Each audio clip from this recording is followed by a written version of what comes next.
దేవుని స్తోత్రం, హల్లెలూయా. దేవుడు మనకిచ్చిన అవకాశం తరుణాన్ని బట్టి దేవునికి వందనాలు తెలియజేస్తున్నాము. మరి 4 వారాల నుండి మనం కలుసుకోలేకపోయాము, కొన్ని అనివార్య కారణాల వల్ల, అంతే ఏమీ కాదు.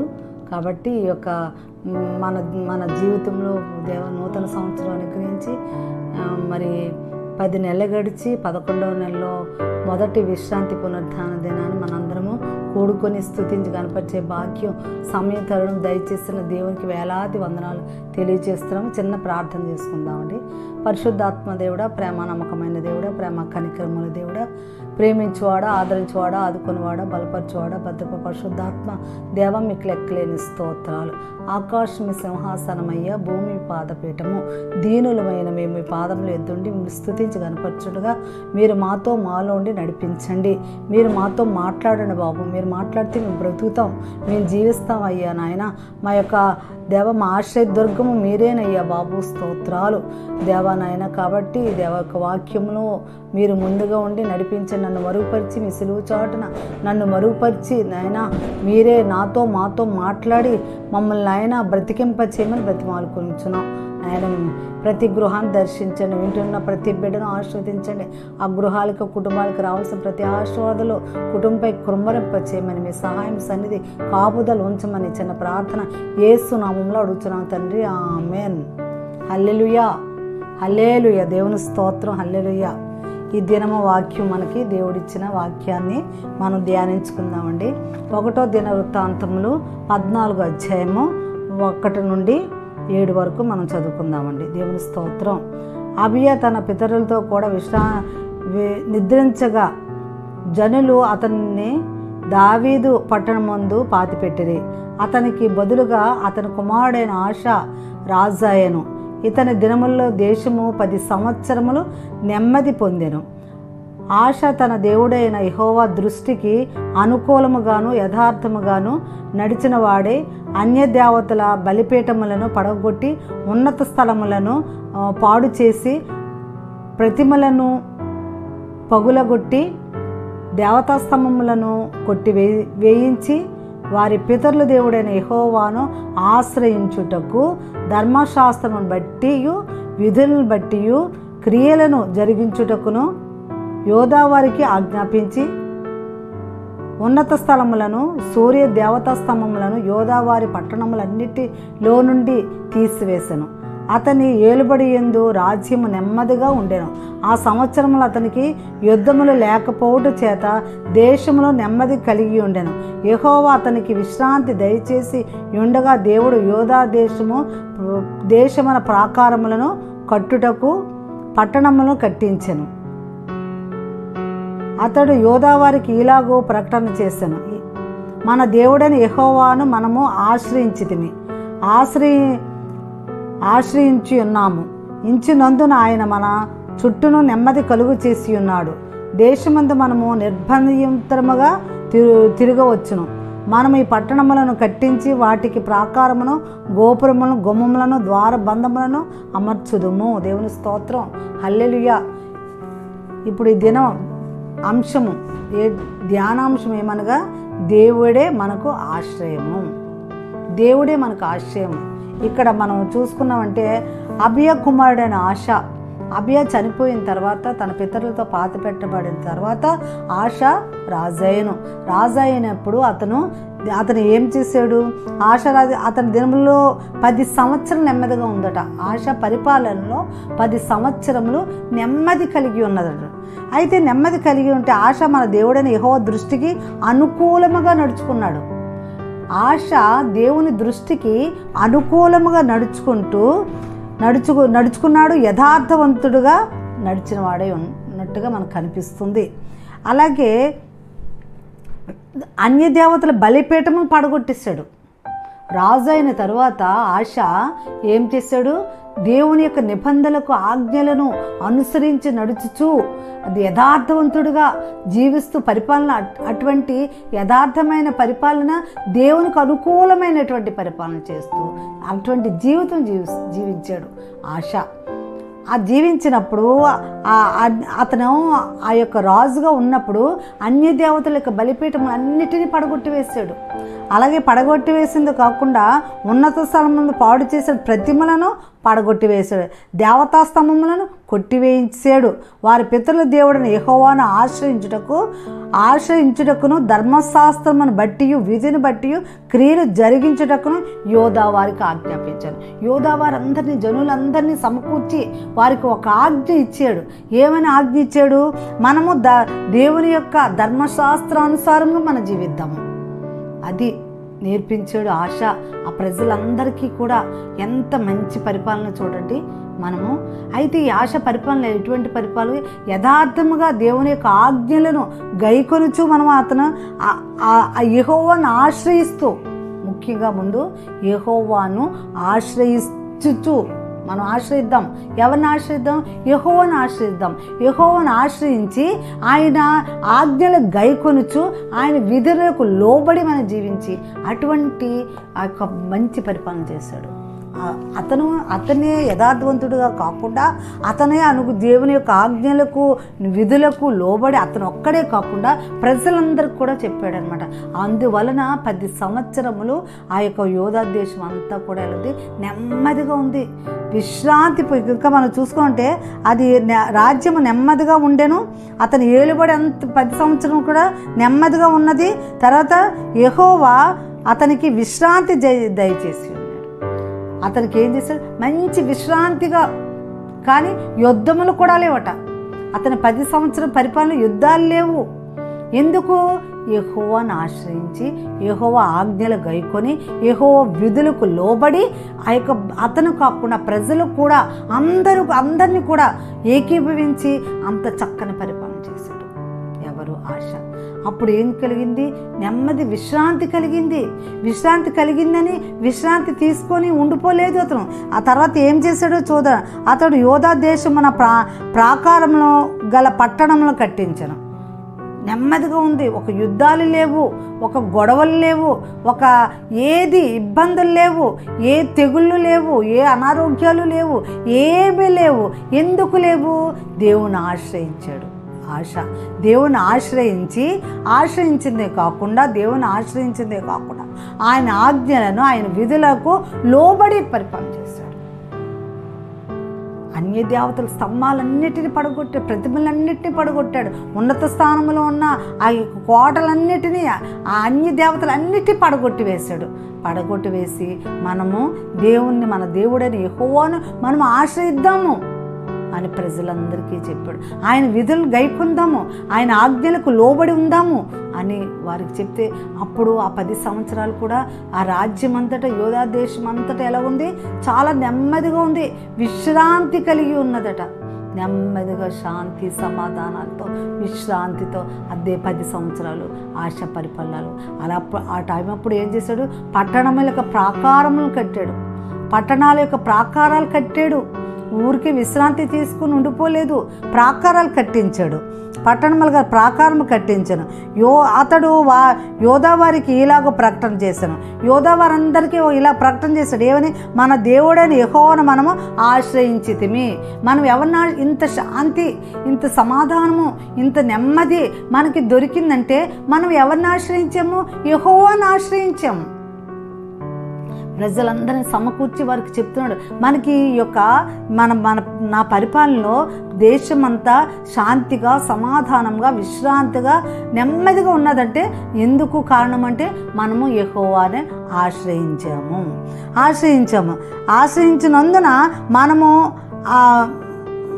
ఆశ్రయించినందున ఆయన మన చుట్టూను నెమ్మది కలుగు చేసి ఉన్నాడు.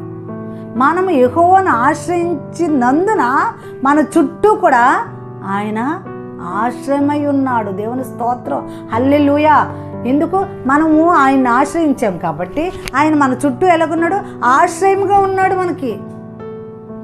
కాబట్టి మనకి యుద్ధాలు రాలేదు, ఏ తెగుళ్ళు రాలేదు, ఏ బాధలు రాలేదు, ఏ అనారోగ్యాలు రాలేదు, ఏ కష్టాలు రాలేదు, ఏ నష్టాలు రాలేదు. శాంతిగా విశ్రాంతిగా నెమ్మదిగా ఉన్నది మన దేశం అని ప్రజలందరికీ చెప్తున్నాడు. నెమ్మది కలుగు చేశాడు. దేశమందు మనము నిర్బంధంగా తిరగవచ్చు. దేశంలో మనం నిర్భయంగా తిరగవచ్చు. ఏం భయం లేదు మనకి. ఎందుకు? యుద్ధాలు వస్తాయి, తెగుళ్ళు వస్తాయి, రోగాలు వస్తాయి, శత్రువులు మనల్ని ఎదుర్కొంటారు అని భయం లేదు మనకి. నిర్భయంగా మనం తిరగడానికి అబ్బా నిజంగా ఎంత చక్కని మాట అండి. ఎంత శాంతి, ఎంత సమాధానము. ఎందుకు? వారు యెహోవాను ఆశ్రయించారు. ఆశ్రయించడం వల్ల యెహోవా మన చుట్టూ ఆశ్రయంగా ఉన్నాడని చెప్తున్నాడు. ఆశారాజు ఏమని చెప్తున్నాడు? మన చుట్టూ ఆయన ఆశ్రయంగా ఉన్నాడు. దేవుని స్తోత్రం, హల్లెలూయా. అందుకు కాబట్టి నిర్భయంగా మన దేశంలోనూ తిరగవచ్చును. మనం ఈ పట్టణములు కట్టించి వాటికి ప్రాకారములు, గోపురములు, గుమ్మములు, ద్వార బంధములు కట్టుదాము. అందుకు కాబట్టి మనం ఈ పట్టణాన్ని, ఈ ప్రాకారాన్ని, ఈ ద్వారాల్ని ఇవన్నీ మనం కట్టిద్దాం అని చెప్తున్నాడు. ఇంత విశ్రాంతి మనకు దొరికింది కాబట్టి, ఇంత నెమ్మది మనకు దొరికింది కాబట్టి మనం ఏం చేద్దాము? ఈ యొక్క దేశం యొక్క ప్రాకారాలు కడదాము, పట్టణాలు కడదాము, దానికి ద్వారబంధాలు కడదాము అని చెప్తున్నాడు. గుమ్మములను ద్వారబంధములను అమర్చుదాం రండి. దేవుడు ఎందుకు మనకి మనము యెహోవాను ఆశ్రయించాము కాబట్టి మన దేశంలో ఏం కలిగింది? నెమ్మది కలిగింది, విశ్రాంతి కలిగింది. ఒక యుద్ధాలు లేవు, ఒక బాధలు లేవు, ఒక తెగుళ్ళు లేవు, ఒక రోగాలు లేవు, ఒక నష్టాలు లేవు, ఏమీ లేవు. విశ్రాంతిగా ఉంది. కాబట్టి మనం ఏం చేద్దాము? ఈ యొక్క యోధా దేశం యొక్క ప్రాకారాలను, పట్టణములు కడదాము, వాటికి ప్రాకారాలు కడదాము, వాటికి గుమ్మములు కడదాము, వాటికి ద్వారబంధాలు కడదాము రండి. దేవుని స్తోత్రం, హల్లెలూయా. విశ్రాంతి కలిగిందని అతను చక్కగా విశ్రాంతి తీసుకొని నెమ్మదిగా పడుకోలేదు, సింహాసనం కూర్చొని ఉండలేదు. ఏం చేద్దాం? రండి మనందరం కలిసి ఏం చేద్దాము?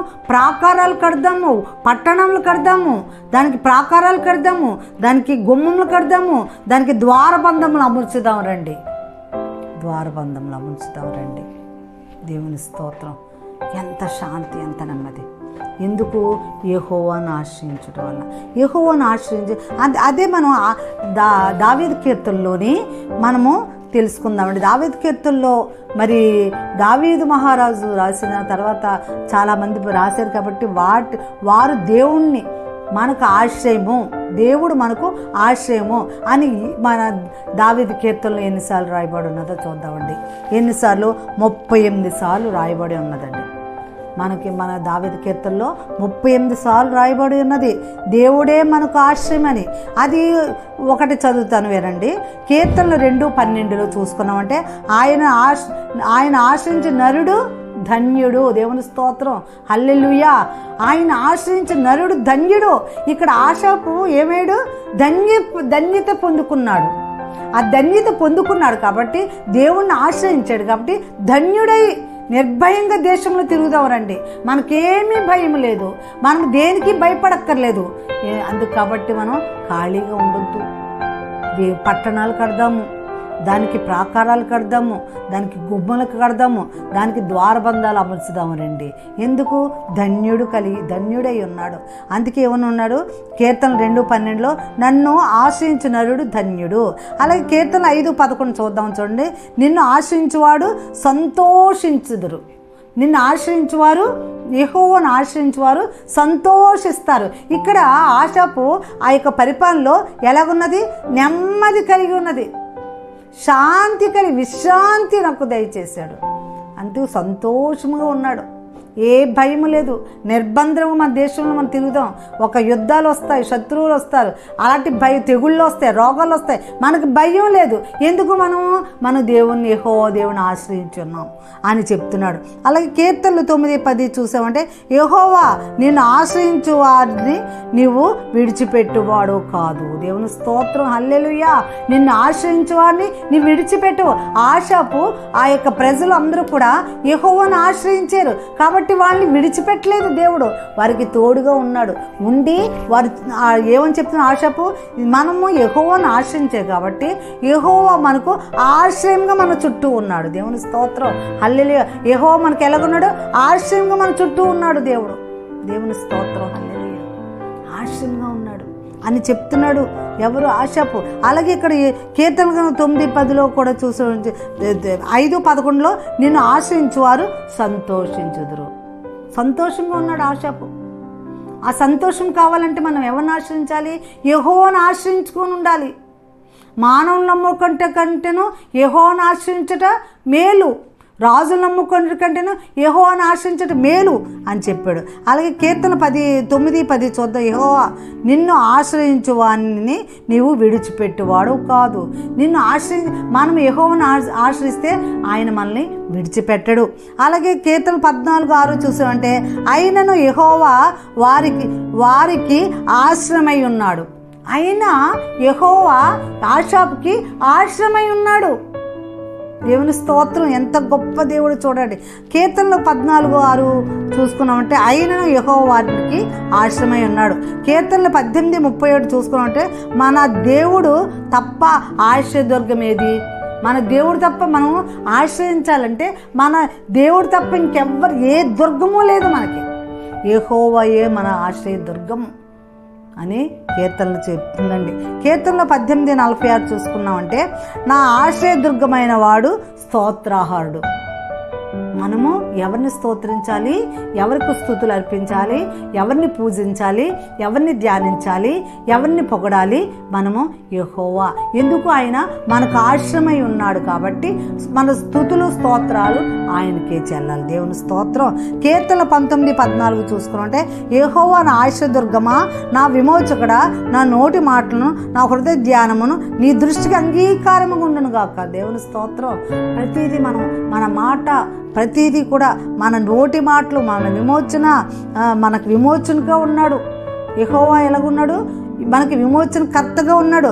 నా నోటి మాట, మన హృదయం యొక్క తలంపులు, ఆలోచనలు, ధ్యానం, ప్రతిదీ కూడా దేవునికి అంగీకారంగా ఉండాలని చెప్తున్నాడు. అలా కీర్తనలు 24:6 చూసుకున్నామంటే ఆయన ఆశ్రయించువారు యాకోబు దేవా నీ సన్నిధిని వెతుకువారు అట్టివారే. దేవుని సన్నిధిని వెతుకువారు ఎటువారు? యాకోబు దేవుడిని వెతుకువారు ఎటువంటి వారు? ఆయన ఆశ్రయించువారు, యాకోబు దేవుడిని ఆశ్రయించువారు ఎలాగుంటారండి? ఆయన సన్నిధిని వెతుకున్నట్టు వారుగా ఉంటారని దేవుడు చెప్తున్నాడు. అలా కీర్తనలు 27:5 చూసుకో. ఆపత్కాలం ఆయన మనకు పర్ణశాలల్లోనున్న దాచును, తన గుడారపు మాటున నన్ను దాచును, ఆశ్రయదుర్గము మీద ఆయన నన్ను ఎక్కించును. ఆశ్రయదుర్గము మీదకి ఆయన మనల్ని ఎక్కిస్తాడు. దేవుని స్తోత్రం, హల్లెలూయా. అలాగే ఒకటి మనం చూసుకున్నామంటే నా ఆశ్రయదుర్గమా మౌనము ఉండక నా మనవి ఆలకింపుము. నా ఆశ్రయదుర్గమ్మ మీరు మౌనంగా ఉండొద్దయ్యా, మా మాట వినయ్యా, మా ప్రార్థన వినయ్యా, మా మొర వినయ్యా అని మన ఆశ్రయదుర్గాన్ని మనము అడగాలి. అడిగితే ఆయన మనకు ఆశ్రయంగా ఉంటాడు, మన చుట్టూ ఆశ్రయంగా ఉంటానని దేవుడు సెలవిస్తున్నాడు. దేవుని స్తోత్రం, హల్లెలూయా. కీర్తనలు 28:7 చూసుకున్నామంటే యెహోవా నా ఆశ్రయమును నా కేడుమును. యెహోవా మనకేంటి? ఆశ్రయమును కేడుమునై ఉన్నాడు. యెహోవా మనకి ఆశ్రయమును కేడుమునై ఉన్నాడు. దేవుని స్తోత్రం, హల్లెలూయా. కీర్తన 48:8 చూసుకున్నామంటే యెహోవా తన జనులకు ఆశ్రమై ఉన్నాడు. యెహోవా తన జనులకు ఆశ్రమై ఉన్నాడు. ఆశాపుకి ఆయన ఆశ్రమై ఉన్నాడు, ఆశ్రయ దుర్గముగా ఉన్నాడు. కాబట్టి వారి చుట్టూ ఆశ్రయంగా ఉన్నాడని ఆశాపు చెప్పు. దేవుడు యెహోవా దేవుడు, మనం పూజిస్తున్న దేవుడు మనకు ఆశ్రయంగా ఉన్నాడు అని ఆశాపు చెప్తున్న ఆ మాట మనం కూడా చెప్పగలిగిన స్థితిలోకి రావాలి. కీర్తన 31:4 నా ఆశ్రయదుర్గము నీవే, మన ఆశ్రయదుర్గము ఆయనే. దేవుని స్తోత్రం, హల్లెలూయా. కీర్తన 31:2 నిన్ను రక్షించుటకు నాకు ఆశ్రయశైలముగాను ఉన్నావు. మనల్ని రక్షించడానికి ఆయన మనకి ఆశ్రయము శైలముగా ఉన్నాడు. దేవుని స్తోత్రం, హల్లెలూయా. కీర్తన 31:19 నరుల ఎదుట నిన్ను ఆశ్రయించు వారి నిమిత్తము నీవు సిద్ధపరిచిన మేలు ఎంతో గొప్పది. నిన్ను ఆశ్రయించే జనుల కొరకు నీవు సిద్ధపరిచిన మేలు ఎంతో గొప్పదని చెప్తున్నాడు. దావీదు ఇవన్నీ అనుభవించాడు, దేవుని యొక్క ఆశ్రయాన్ని అనుభవించాడు. ఆశాపు ఎలాగ అనుభవించాడు? చూడండి, మనము ఆ యెహోవాను ఆశ్రయిస్తే ఆయన మనకు మేలు చేస్తారని ఆశ్రయించినందుకు నేను మన చుట్టూ ఆయన ఆశ్రయంగా ఉన్నాడు కాబట్టి మన దేశంలో ఏం కలిగింది? నెమ్మది కలిగింది, శాంతి కలిగింది, విశ్రాంతి కలిగింది, యుద్ధములు లేవు, రోగములు లేదు, దేశంలో నిర్భయంగా తిరుగుతున్నాం మనం. కాబట్టి అది దేవుని స్తోత్రం, హల్లెలూయా. అందుకు కాబట్టి మన కొరకు సిద్ధపరిచిన మేలు ఆయన మనకు కొరకు సిద్ధపరిచిన మేలు ఎంతో గొప్పదై ఉన్నది. అలాగే కీర్తన 34:8 మనం చూసుకుందామండి. ఆయనను ఆశ్రయించు నరుడు ధన్యుడు. ఆయన ఆశ్రయించు నరుడు ఎవరు ఆశ్రయిస్తారో వారు ధన్యత కలిగి ఉంటారు. కీర్తన 34:10 యెహోవాను ఆశ్రయించు వారికి ఏ మేలు కొదువై ఉండదు. దేవుని స్తోత్రం, హల్లెలూయా. ఆయన ఆశ్రయించక ఏ మేలు కూడా కొదువై ఉండదు. మేలు తర్వాత మేలు అలా మేలు వస్తూనే ఉంటుంది. ఎప్పుడు ఆయన ఆశ్రయించి ఆయన నమ్ముకొని మనం జీవించినప్పుడు మేలు తర్వాత మేలు, ఆ మేలు కొదువై ఉండవని చెప్తాడు. దేవుని స్తోత్రం, హల్లెలూయా. ఎంత గొప్ప దేవుడై ఉన్నాడు మనకి. దేవుని స్తోత్రం. 42:9 నా ఆశ్రయదుర్గమైన దేవునితో నేను మనవి చేయుచున్నాను. మన ఆశ్రయదుర్గమైన దేవునికి మనం మనవి చెయ్యాలి. అయ్యా నా ఆశ్రయదుర్గమా అంటూ మనం ఆయనకి ప్రార్థించాలి. మన మనవులన్నీ ఆయనకి చెల్లించాలి. అది దేవుని స్తోత్రం. కీర్తన 46:1 దేవుడు మనకు ఆశ్రయించు ఆ ఆశ్రయమును దుర్గమునై ఉన్నాడు. దేవుడు మనకి ఏమై ఉన్నాడు? యెహోవా దేవుడు ఆశ్రయమును దుర్గమునై ఉన్నాడు. ఆయన మనకి దుర్గము, కోట, నమ్ముకున్న దేవుడు. దేవుని స్తోత్రం, హల్లెలూయా. అంత గొప్ప దేవుడుగా ఉన్నాడు మనకి. అలాగే కీర్తన 46:11 యాకోబు యొక్క దేవుడు మనకు ఆశ్రమై ఉన్నాడు. యాకోబుకి దుర్గముగా ఉన్న దేవుడు మనకు ఆశ్రయముగా ఉన్నాడు. యాకోబుకే కాదు మనకు కూడా ఆశ్రయముగా ఉన్నాడు. యాకోబుకి ఎలాగున్నాడు? దుర్గంగా ఉన్నాడు, ఆశ్రయ దుర్గంగా ఉన్నాడు యాకోబుకి. ఈ దినాన మనకి ఆశ్రయ దుర్గంగా ఉన్నాడు దేవుడు. దేవుని స్తోత్రం, హల్లెలూయా. కీర్తన 48:3 దాని నగరంలో దేవుడు ఆశ్రయముగా ప్రత్యక్షమగుచున్నాడు. నగరములో అయినా ఆశ్రయ దుర్గంగా మనకి ప్రత్యక్షమవుతున్నాడు. దేవుని స్తోత్రం. కీర్తన 61:3 నీవు నాకు ఆశ్రమయ్యగా ఉన్నావు. దేవుడు మనకి ఎలాగున్నాడు?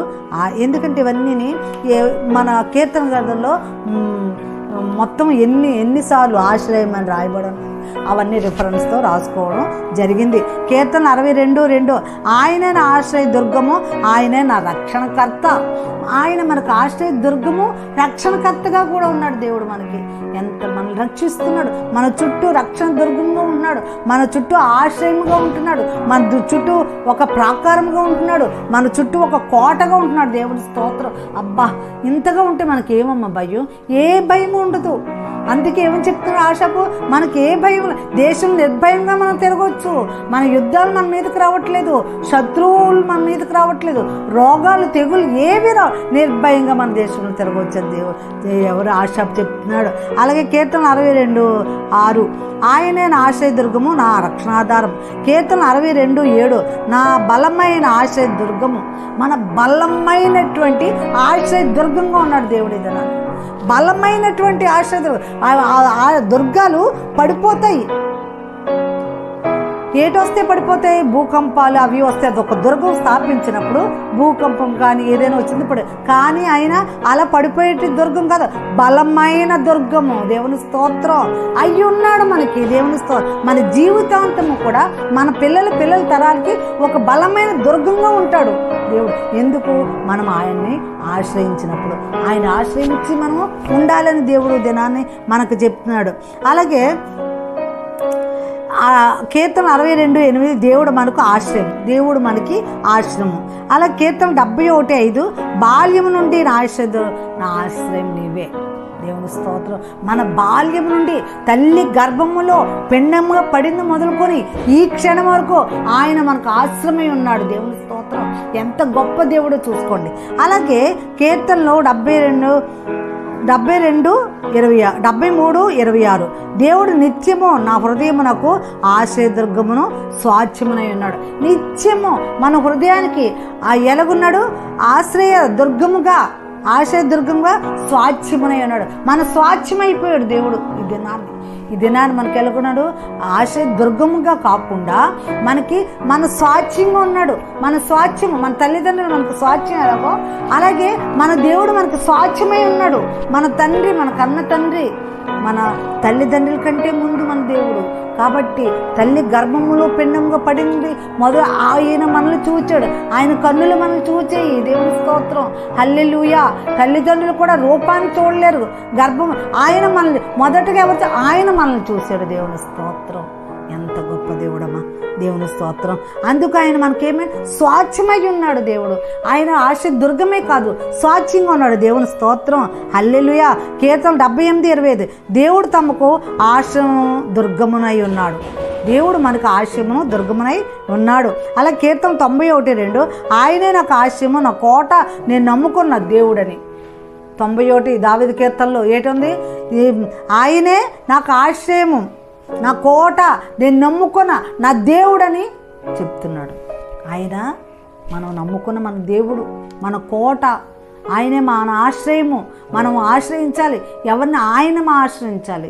ఆయన ఆశ్రయించినప్పుడు మనకు కోటగా, దుర్గముగా ఉంటాడు. అలాగే మనం కీర్తన 91:9 యెహోవా నీవే నా ఆశ్రయమని, ఆయన రెక్కల కింద నీకు ఆశ్రయం. ఆయన రెక్కల కింద మనకు ఆశ్రయం కలుగుతుంది. దేవుని స్తోత్రం, హల్లెలూయా. నీవే ఆశ్రయము అయ్యా, నువ్వే మాకు ఆశ్రయం అయ్యా, నువ్వే మా దుర్గం అయ్యా, నువ్వే మా కోట అయ్యా, నువ్వు నీ రెక్కల కింద మాకు ఆశ్రయం కావాలి. దొరికి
ఆయన యందు మనకి మేలు దొరుకుతుంది.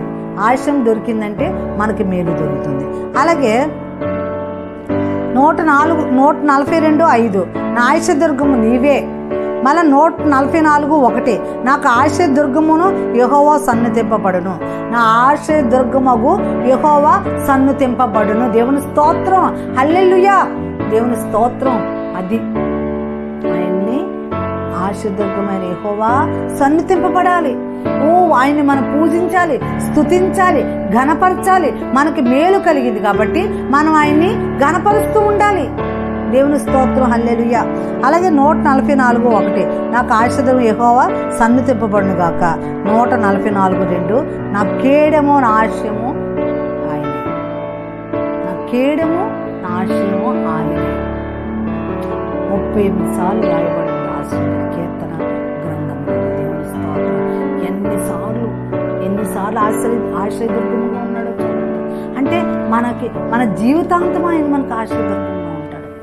మన జీవించున్నంతకాలం ఆయన మనకు ఆశ్రయదుర్గం. ఇటువంటి ఆశ్రయము, దేవుడే నాకు ఆశ్రయము అని కలిగి మనం జీవించాలని ఈ దినం ఆయన ఆశ్రయాన్ని మనం కోరి, మానవులు నమ్మకూడదు, రాజులు నమ్మొద్దు, దేన్ని మీరు నమ్మొద్దు. యెహోవాను ఆశ్రయించున్నాడు ధన్యుడు. యెహోవా ఆశ్రయించే వారికి ఏ మేలు కొదువై ఉండదు. యెహోవాను ఆశ్రయించేవాడు స్థిరముగా ఉంటాడు. యెహోవాను ఆశ్రయించేవాడు దినాభివృద్ధి చెందును. దేవుని స్తోత్రం, హల్లెలూయా. ఆయనకు దుర్గముగా, కోటగా ఉంటాడు. మన చుట్టూ ఆశ్రయ దుర్గముగా ఉంటాడు. దేవుని స్తోత్రం. నెమ్మది, దేశంలో నెమ్మది కలుగుతుంది. ఏ నిర్భయంతగా దేశంలో తిరగవు, మనకు భయం లేదు అని ఆషాబు చెప్తున్నాడు. అటువంటి స్థితి గతులు మనకి కలగాలని దేవుడి చిన్న వాక్యం దేవుని వినుకల్లో దీవింపబడునుగాక. దేవుని స్తోత్రం. చిన్న ప్రార్థన చేసుకుందామండి. పరిశుద్ధుడు పరిశుద్ధుడు అని ఎల్లవేళలా దూతలతో భక్తులతో కొనియాడబడుచున్న దేవుడా, మీకు లెక్కలేని స్తోత్రాలు. మహోన్నతుడు, సర్వోన్నతుడు, సర్వాధికారి, సర్వ సృష్టికర్త, సర్వకు ఎరిగిన దేవుడా, మీకు లెక్క. మా బ్రతుకుల మా జీవితం నీకు నూతన దినంలో పరిశుద్ధ విశ్రాంతి కొన్నదాన్ని ఇంతవరకు మీరు నాతో మాతో మాట్లాడి విధానం బట్టి మీకు లేదు. మీరు మాకు ఆశ్రయము, మా దుర్గము, మా కోట, మేము నమ్ముకున్న దేవుడుగా ఉన్నారు. జనులు ధన్యులను సెలవిచ్చిన దేవుడు. ఆ ధన్యత మా అందరికీ దయచేయండి బాబు. నాయన ప్రతి కుటుంబాన్ని దర్శించండి. ఏ గృహంలో ఏది కొదువు ఉన్నదో దేవా తీర్చమని వేడుకొంచున్నాను నాయన. స్తోత్రాలు. ఎవరైనా నాయన అనారోగ్యాలతో, ఈతి బాధలతో బాధపడుతున్న ప్రతి బిడ్డను ముట్టి స్వస్థపరచండి నాయన. ఎవరైనా నాయన భయంకరమైన నాయన దేవ రోగాలతో బాధపడుతున్న ప్రతి బిడ్డను ముట్టి స్వస్థపరచండి. ప్రతి బిడ్డ కుటుంబంలో శాంతి, సమాధానం, నెమ్మది దయచేయండి. మీరు ఆశ్రయ దుర్గంగా గృహాలకు ఉండండి, కోటగా ఉండండి, బలమైన దుర్గంగా ఉండి నడిపింప చేయండి నాయన. ఈ యొక్క అదే విశ్రాంతి దినం మొదలుకొని వచ్చే విశ్రాంతి వరకు మిమ్మల్ని దేవ మీరు మాలో ఉండి నడిపించమని దేవ చిన్న ప్రార్థన మీ పాత సన్నిధిలో చేర్చుకోమని క్రీస్తు దీవెన వేడుకొంచున్న తండ్రి, ఆమేన్.